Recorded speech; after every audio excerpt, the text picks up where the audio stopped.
Hello guys, my name is Rose Gatleho, known as Rose Gatleho, and this is the TTB show. Welcome to our YouTube channel. And today, man, we are doing a reaction between the game Mamelodi Sundowns that were playing against TX Galaxy. And I've got the two gentlemen with me. I've got Thami and I also have Gustavo. Gustavo, how are you? I'm good, Rose. How are you? Yeah, you still good? Yeah, I'm good. I'm great. I'm great. So yeah. No, spoken like a true champion, man. Thami Zondi, how are you, man? Finally, I'm smiling. You know exactly why I'm smiling today. Yeah, man. We'll get into it. Like they said, man, the league ends in May 2025. But anyway, we just want to keep it short because, yeah, man, it's just a reaction to the game. And to Gustavo, man, I just want to ask you, Sundowns have been winning for 10 games in a row. TX Galaxy has put an end to that winning run. Personally, I feel like Coach Cardoso has been baptized in the PSL. This is his first loss. I feel like now you understand that, you know what, it's definitely a marathon. It's not a sprint. But Gustav, what do you think went wrong in the match against TX Galaxy? Because Sundowns actually lost by 1-0. Yeah, we saw a lot of factors coming into play, in that game. A lot happened. For one, I was expecting the coach to change the team or to change certain players and not play them. To see certain players playing in that game, looking at the recovery time that the players had to get. Playing a game whereby Saturday you were playing, the only day you had to rest was Sunday. Monday you have to train and travel. Tuesday you have the game and you are using the same players. I think that's where the problem began for Mamelodi Sundowns in the Tuesday game. And you look at that congestion and the tightness of the schedule. That's where it first went wrong for Mamelodi Sundowns. Then in game, TS Galaxy were prepared and they were prepared to work against the fatigue Mamelodi Sundowns, if I can put it like that. But this is how TS Galaxy has always come up against Mamelodi Sundowns. They come in energy. They always to play on the break. And credit for the coach. That's how you play against them. That's how you can be able to grab a win or grab a goal against Mamelodi Sundowns. I feel they defended well. Sundowns got their chances, but luck was not on their side. Okay, luck was not on your side. You're speaking of players that you thought would have been rested. Which players do you think should have been rested on that game? You look at the players they played. That Orlando Pirates game was a highly intensive game. So you look at the player like Jaden Adams, you look at Marcelo Ale, those are players that you could have possibly rested, Also Tebogo Mokoena in that sixth role, you could have played possibly Obas. If you don't want to change the whole midfield, maybe leave Allende there, play Mkulisa and the Obas there. The coach could have done that. Also in defense, he could have changed some of the players, rest the Grant Kekana, rest the Kekana a bit, knowing he just came from injury. Try to rest the player a bit. And in attack, he did change it up, and credit to him. Started different players, and that was good from the coach. So you think that the coach probably got it wrong this time in terms of just playing the same players? And so, what do you think? Because in the second half, he brought some changes. We know some other players started to come in. I see Reynolds was also coming in. But what you feel like the coach this time was the difference in this game? I mean, Ukados. The changes that he made in the second half speaks to otherwise, because he started the Matthews, started the Keegan Johannes there in that game. Those players were later on subbed off in the second half, and those were the two substitutes that came into the team to be the difference in the team. They were the well-rested players. They are players that came in as substitutes against Pirates, so you'd expect such players to start. But for such players to sort of have a low performance, it kind of takes the coach out of the rail, and it throws him off a bit. So yeah, you look at those substitutes and how instantly they were made in the second half.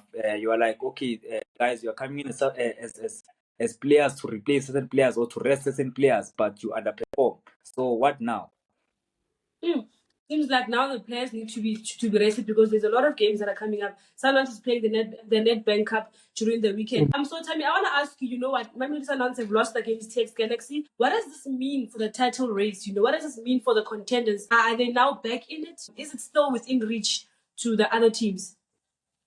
Thank you very much, Rose. I think it's important that people understand. I think one coach, Jose Riviera, did mention this after the Sunners game that yes, Orlando Pirates lost the game, but they did not lose the league. I think Mamelodi Sundowns knows for a fact that this season they are being pushed.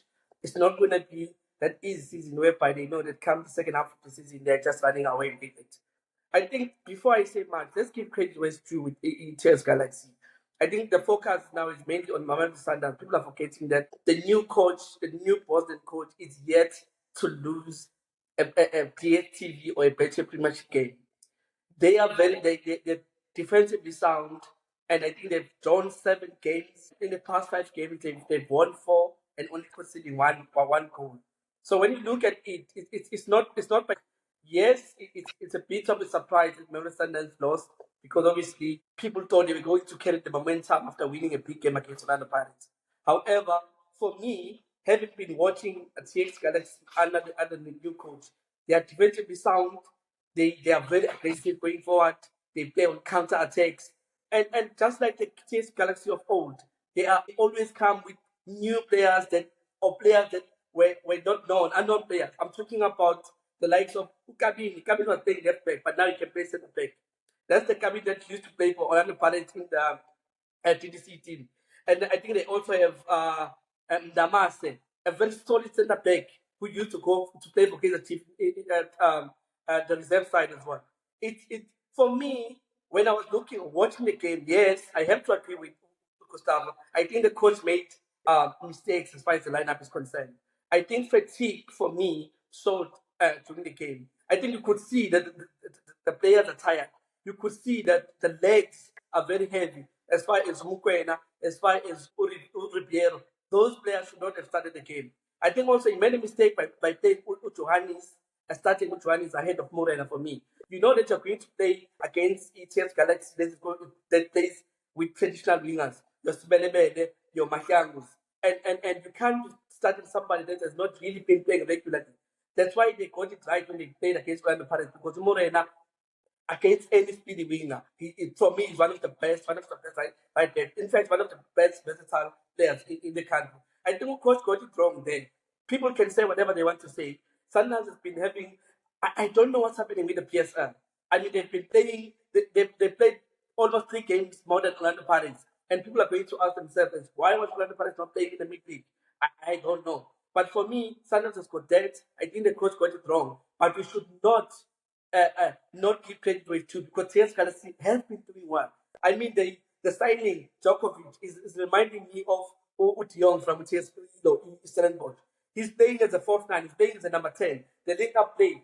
And then you've got Umvelase, the ever, he's been outstanding. The way you win. You know one thing about TS Galaxy, when they win the ball and when they go forward, they're very, very aggressive. And I think they played very well. You remember last week we were praising how Mamelodi Sundowns played so well against, for Orlando Pirates. Now they got their own medicine. They tasted their own medicine. TS Galaxy was ready for them. TS Galaxy knew that Mamelodi Sundowns was going to want to play the ball. TS Galaxy knew that it was obvious for them. I think that's why the coach got it wrong, because going to play Adams, Mukwena, and Ayende, they were ready for that. And you know that Mamelodi Sundowns has got, yes, they've got one of the best ball playing centre backs in Suarez and Kekana. But now, what do you do behind the ball? What do you do when you're playing against aggressive wingers, aggressive Letuano? That's where they lost it for me. And I don't think people should be blinded and say Mamelodi Sundowns lost the game. They lost to a good team. They lost to a team that is now number 4. They lost to a team that was fighting relegation, or was, when Ramovich left, people were saying, is it because they sold many players? No, it shows that TS Galaxy remains the TS Galaxy where they give chances to Abo Sibanyon. Sibanyon was playing the Orlando Pirates under 20 Cup not so long ago. He came on and played against Mamelodi Sundowns. I need to give credit to UTS, the owner.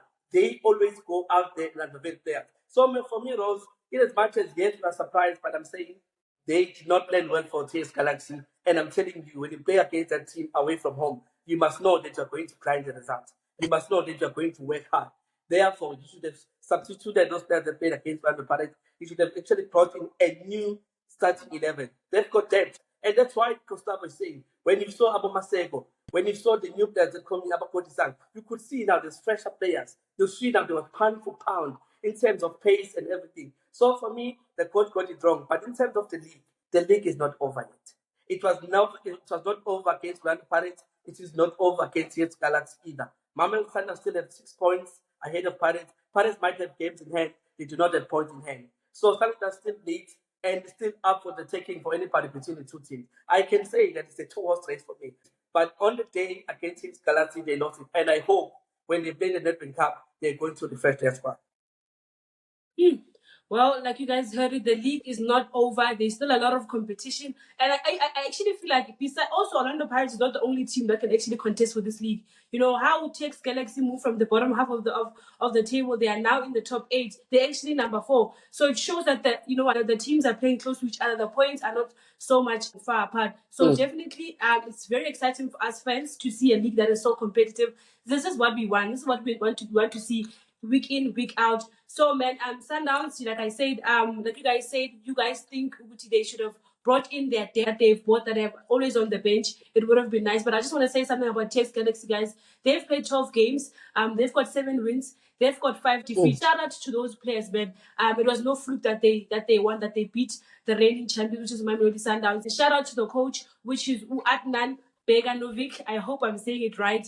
And the goal scorer, as well as the creator of the goal, which is Zatimovic, who actually was part of the TTB show last week, of part of the team of the week. So he's doing very well. So guys, we're just gonna end it there.